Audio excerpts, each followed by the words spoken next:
Parce que ceux qui font ces choses n'atteindront pas la ligne d'arrivée. C'est un piège. L'orgueil et le ministère, ça ne marche pas ensemble. C'est le jour où je vais mourir et que mon ministère, je l'aurai achevé bien devant Dieu, sans problème, que je saurais que j'ai réussi dans le ministère. J'étais en train de lire un passage biblique qui m'a inspiré, un message sur lequel je travaille. Ça m'a bouleversé cette nuit. J'ai lu ça dans plusieurs versions. Un jeune homme voit Jésus et dit au Seigneur, Seigneur, que faut-il que je fasse pour avoir la vie éternelle? Il lui dit, ok, va aimer en pratique les commandements. Tu aimeras l'Éternel ton Dieu de tout ton cœur. Tu ne commettras point d'adultère. Tu ne déroberas point. Tu aimeras ton prochain comme toi-même. Quand il donne les 10 commandements, le jeune homme lui dit, Seigneur, j'ai déjà pratiqué tout ça. Est-ce qu'il y a encore autre chose que je dois faire pour être sauvé? Et Jésus lui dit, si tu veux être parfait, va, vends tous tes biens et viens me suivre. Viens et suis-moi. La Bible dit que le jeune homme fut triste et il s'en alla triste parce qu'il avait de grands biens.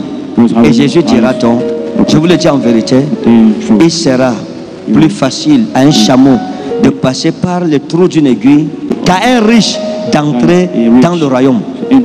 Et là, j'ai lu plusieurs versions. Je suis allé en grec pour essayer de comprendre l'étymologie grecque. En grec, Jésus dit, il sera plus facile à un chameau d'entrer par l'œil d'une aiguille qu'à un riche d'entrer dans le royaume des cieux. Ça veut dire quoi? Les biens matériels, beaucoup vont échouer à cause de leur attachement aux biens matériels. Ce qui a tué l'autre, c'est les biens matériels, la richesse. Ne faites pas le ministère parce que vous voulez être riche, parce que vous avez pour objectif avoir des maisons, des grosses voitures. Non, ces choses-là, Dieu vous les donnera, mais elles ne doivent pas être l'objet de votre existence ou de votre vision. Servez le Seigneur, servez Christ le Seigneur, travaillez pour le salut des âmes. Dieu vous accordera ses récompenses. Les voitures ne sont pas un luxe, ça devrait être des outils de travail pour faire faciliter les missions. Ne réfléchis pas, non. J'aurai l'argent, j'ai l'argent plus que tel. J'ai l'argent. Ça n'a rien à voir avec le ministère. Le ministère, son succès, c'est ta fidélité à rester où Dieu t'a dit de rester, de garder la vision. Tu peux avoir l'argent, avoir de grandes églises, mais si tu n'es plus intègre, tu as échoué dans ton ministère. Un pasteur qui n'a même pas de brebis, mais qui reste intègre, consacré à Dieu, il est plus grand que toi devant Dieu. Donc ne mesure pas le succès dans le ministère par les choses matérielles, non. Et beaucoup de jeunes se sont égarés aujourd'hui à cause de ces choses. Parce que tu as des voitures, tu as une grosse église, tu commences à mépriser tes frères. C'est une erreur. Non. Plus Dieu réalisera ces choses à travers toi, plus tu dois te rabaisser. C'est le secret pour échapper à l'orgueil. Plus tu dois te rabaisser.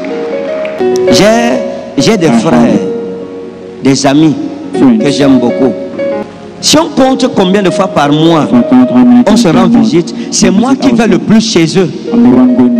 Pourquoi? Parce que je ne veux pas prendre avantage sur qui que ce soit à cause du matériel. Non. Je vais apprendre à m'humilier encore plus davantage. Je vais apprendre à me débrouiller davantage.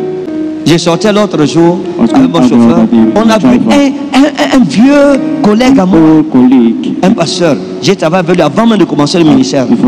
Il était sur sa moto. J'ai dit à mon chauffeur, double le papa là, je le connais. Quand il a regardé, j'ai vu que c'était lui. J'ai dit au chauffeur, arrête-toi. J'ai baissé la vitre. J'ai dit à Pasteur Amadou. Il dit, oh, c'est comment? Comme il garait, j'ai dit au chauffeur de garer en route. Je suis sorti le premier. J'ai couru vers sa moto. Parce que je ne voulais pas qu'il descende de sa moto. Et il vient vers ma voiture. Je baisse la vitre. Et je mets la main, une main comme ça. Je dis, oui, alors ça va? Hein, Pasteur Amadou, tu vas bien? Mais la façon de parler change. Non. Parce que ceux qui font ces choses n'atteindront pas la ligne d'arrivée. C'est un piège. L'orgueil et le ministère, ça ne marche pas ensemble. C'est mes fils qui me disaient à la maison l'autre jour que papa, c'est que votre humilité même nous trouble même. Certains hommes de Dieu, avec la grâce que vous portez là, ceux qu'on ne parle pas n'importe comment, et je leur ai dit que je porte, c'est pour moi. Je sais comment on fabrique ça. Comment quelqu'un te donne son argent et dit garde-moi ça, tu te vantes que je suis millionnaire, je suis milliardaire. Le jour va venir dire ok, je suis venu reprendre mes dons spirituels. Tu vas dire quoi? Quand j'ai commencé le ministère prophétique dans cette nation, mes amis, on m'appelait Major One. Si vous ne saviez pas ça, on m'appelait Major. Il y a même mes fils, un de mes fils, il m'appelait Witch Killer. On me donnait tous les noms. Quand on prophétise comme ça, est-ce qu'on a des WhatsAppé? Est-ce qu'on a Facebooké? Est-ce qu'on a emotisé? On dit non. Il dit comme ça, on a dit waouh, Major. La démarche change. Tu vois maintenant, les rappeurs et toi, il n'y a pas de différence. Il reste que je tiens le pantalon comme ça et je tire les feux comme ça. Le Seigneur n'a rien dit. Je suis arrivé au Burkina Faso en 2017. Il y a eu un service prophétique redoutable. Quand je prophétise, ça va dire ah! Number uno. Grand prophète. L'homme de l'heure. Le général des généraux. L'amiral. Mais Dieu a encore frappé fort. Le soir là, quand je suis rentré à mon hôtel, très satisfait du service.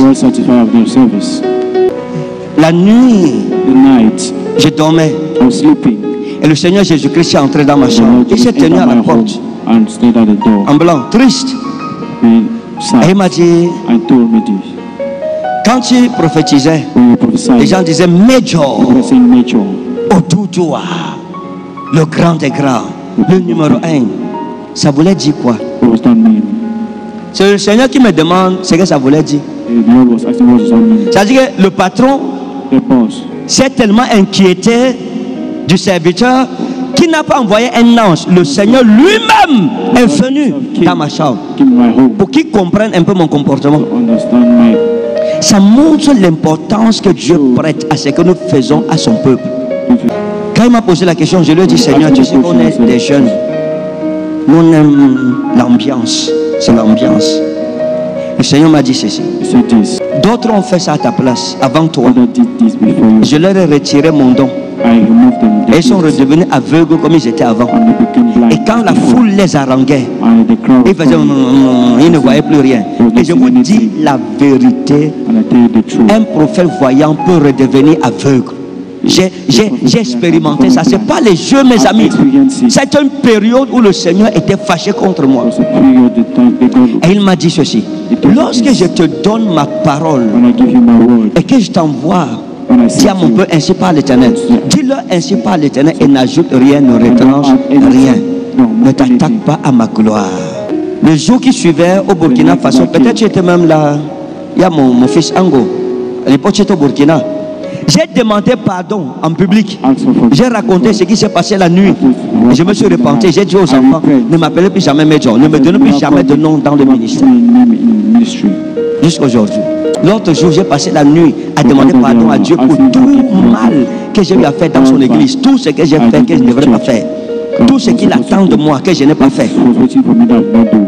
Tout ce qu'il pensait que j'allais bien faire, que j'ai mal fait. Tout ce que j'ai retardé. C'est là que j'ai compris que les titres que nous nous donnons, hormis ce que Jésus a donné, apôtre, prophète, docteur, évangéliste, pasteur, Dieu a un problème avec. Parce que le ministère aujourd'hui est devenu une compétition. Qui fait plus que qui? Qui prophétise plus que qui? Qui est le plus grand prophétiseur? Qui rassemble le plus de brebis? Oh, tu ne fais pas le ministère par rapport à quelqu'un, c'est par rapport à toi-même. Par rapport au standard que le Seigneur t'a imposé. Ce n'est pas une chose qui prophétise plus que qui. Non. Chacun doit exceller dans son domaine. Célébrant la grâce de Dieu dans la vie de l'autre. Ne combat pas la grâce de l'autre. Ne médite pas de la grâce de l'autre. Non. Et ne laisse pas la grâce de l'autre te décourager ou susciter la jalousie en toi. Parce que ça aussi, c'est un autre problème que les hommes de Dieu ont dans notre génération. La jalousie. Quand tu n'as pas ce que l'autre a, tu commences à saboter. Ah, c'est un faux type ça. Ah, ce n'est pas ça. Ah, Dieu n'est pas dans le nombre. Ah, ce n'est pas la prophétie, le ministère. Ah, prêcher la parole. Pourtant, en secret, toi-même, tu pries que Dieu.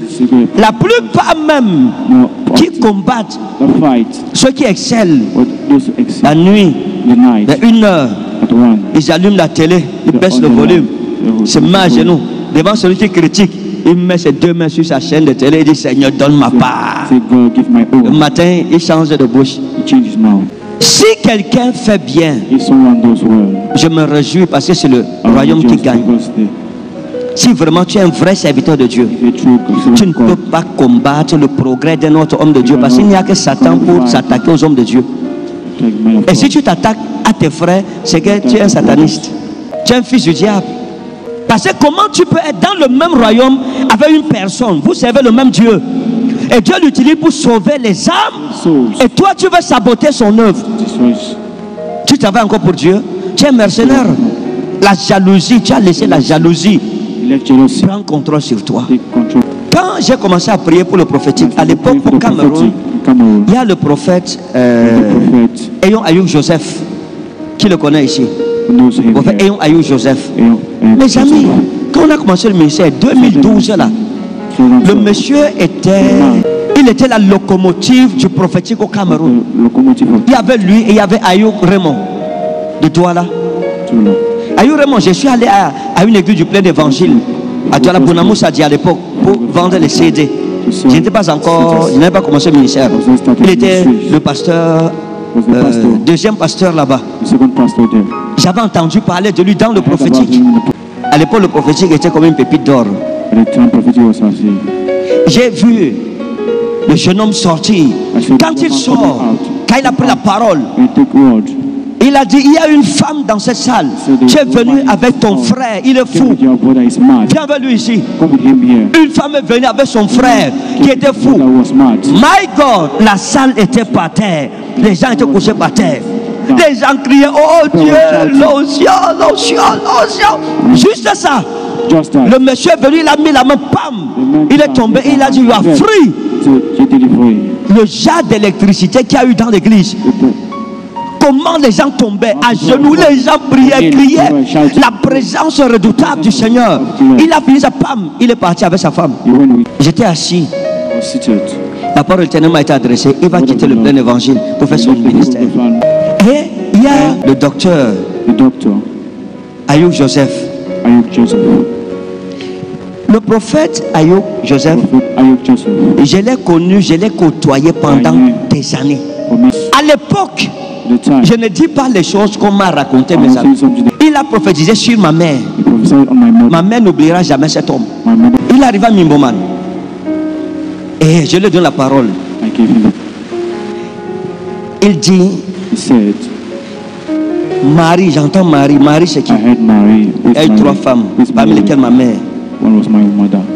Et dit, j'entends Marie-France. Une s'assoit, il reste 2. Après, j'entends Zemba, Marie-France. Ma mère a sursauté. C'était ma mère. Nous sommes allés, j'ai fait une nuit de prière chez lui. Donc quand je disais que le prophète Eyon Ayuk Joseph arrive chez moi, l'église était pleine. Il avait une grâce prophétique énorme. Un jour, je vais faire la nuit de prière, je n'avais pas de salle. On part. Il me dit, viens faire chez moi. Je suis arrivé chez lui. La salle était pleine, le couloir était plein jusqu'au goudron. J'avais la grâce de la foule. Lui, il avait le prophétique. Quand je suis arrivé chez lui, c'était plein. Mes amis, j'ai rendu ministère. Après, je l'ai introduit. C'est-à-dire que c'est ton ami. Tu l'as introduit à ton programme. Le gars prophétise en sorte que moi qui l'ai invité, je suis comme ça. C'est-à-dire que j'oublie que tout le monde qui est venu, c'est à cause de moi.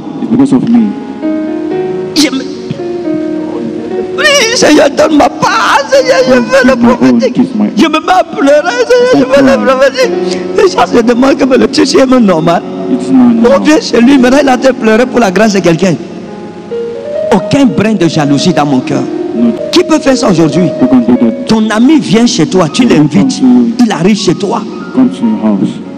Tu commences à pleurer que c'est demande sa grâce devant tes brebis. Ah, ils vont préférer se suicider que de faire ça. Que tu veux que je m'humilie devant mes brebis, hein? Je vais quand même monter. Alors, tu gonfles comme le dindon dans zéro. Je ne peux pas prophétiser comme lui. Il y a une maman chez moi qui était parmi les anciens. L'homme de Dieu s'arrête et il dit: je vois quelqu'un qui a un numéro de téléphone 600 tant. C'est qui? Elle lève la main, elle se lève. Et il dit: j'entends Ngomé. Elle chuchote. Il dit: Ngomé, c'est qui? Elle dit: c'est moi. La maman là a sorti une offrande de 10 000. Je n'avais jamais vu 10 000 en offrande. À l'époque, ça ne sortait pas. C'est-à-dire qu'elle était avec moi depuis au moins 1 an, 2 ans. Elle donnait 500, peut-être 300. Elle a sorti 10 000. J'ai chuchoté: hey, 10 000. Elle a donné ça à mon ami. Pourquoi? La prophétie. Parce qu'il a sorti quelque chose dans sa vie que je n'avais jamais sorti. Donc, je ne méritais pas ces 10 000. Donc, on ne peut pas blâmer les brebis que les gens ne nous bénissent pas. L'église ne grandit pas. Les gens ne me reconnaissent pas. Ne reconnaissent pas la grâce. Si tu donnes ce qu'ils n'ont pas, ils te donneront ce que tu n'as jamais vu. La solution, c'est l'onction. L'onction, mes amis. Je n'ai pas jalousé cet homme. Je l'appelais, il est vivant encore. 1 heure de temps, 2 heures de temps. Je lui disais: enseigne-moi le prophétique. Il m'a été d'une grande aide. Aujourd'hui, Dieu s'est souvenu de moi aussi. Pourquoi? Parce que je n'ai jamais été jaloux d'un de mes frères. Je n'ai jamais saboté le ministère d'un de mes frères. Même le prophète ayant eu Joseph a fait un direct où il n'a pas parlé de moi avec gentillesse. Mais ce n'est pas pour ça que je vais le saboter ou commencer à dire que non, et lui c'est qui? Si quelqu'un un jour t'a donné un verre d'eau, méfie-toi de le combattre, parce que Dieu est juste. Il y a un Dieu au ciel. Il sait pourquoi il a parlé comme il a parlé. Il sait pourquoi il l'a fait. Mais ça ne change rien que ce soit un homme de Dieu et un pilier du mouvement prophétique au Cameroun. C'est des personnes que nous devons honorer et respecter. Donc la jalousie dans le ministère est un poison. Lorsque ça ne fonctionne pas bien, c'est toi la faute. C'est pas quelqu'un d'autre, c'est toi la faute. Change mon cœur, Seigneur. Donne-moi un cœur d'enfant. J'ai soupiré. Maintenant, si on disait aux gens à l'époque là, qu'un temps arriverait où ce jeune homme de Dieu, lui aussi serait parmi les piliers du mouvement prophétique au Cameroun, je ne sais pas si j'allais croire. Mais aujourd'hui, c'est arrivé. Sans que je n'ai sali mes mains. En crucifiant mes frères ou en sabotant quelqu'un pour dire que non, les prophéties c'est rien, c'est zéro, c'est même pas ça le ministère. J'ai toujours célébré la grâce de Dieu dans la vie des hommes. Quand j'ai fait venir le prophète Joël Francis Tato au Cameroun, je me suis effacé complètement pour lui laisser la place. Hein? Je me suis effacé. Je n'ai pas voulu prendre autorité sur lui, me vanter, montrer que non, je suis au Cameroun, je rassemble des milliers de personnes. Non, je l'ai laissé comme un serviteur qui laisse la place à son frère pour bénir son peuple. Parce que mon but dans le ministère n'est rien d'autre que de glorifier Jésus-Christ. Et c'est pour ça qu'à chaque fois que je veux rendre ministère sur le peuple, je me mets toujours à genoux pour me rappeler à moi-même que je suis zéro. C'est important que je me le rappelle, que j'en sois conscient. Parce que si vous ne le faites pas, l'excellence des dons spirituels a égaré beaucoup d'hommes de Dieu. Oui.